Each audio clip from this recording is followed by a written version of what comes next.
Welcome to the Slop Temple. We pray this video helps. In this video, I will show you how to replace the rear windshield wiper on your Toyota RAV4. First, gently lift the wiper arm away from the glass. You might find a small plastic cap at the base of the arm. Carefully open or remove it. Then, rotate the old wiper blade 90 degrees until it disengages from the arm's hook. Once rotated, the old blade should easily slide off the wiper arm's hook. Take a moment to inspect the wiper arm itself for any signs of damage or rust, ensuring it's in good condition. Before installing, confirm your new wiper blade is the correct 12-inch size and vehicle-specific type for a proper fit.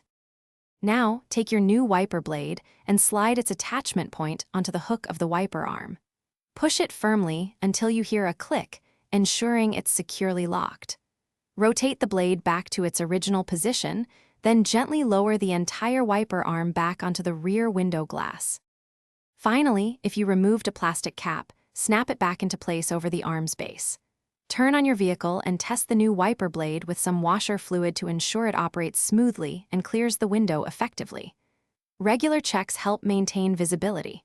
For other great deals, including the Shark AI Ultra Robot Vacuum, check the link in the description below. It offers voice control, self-emptying, and is pet-friendly for an effortless clean. Thanks for watching. Consider subscribing if we helped you.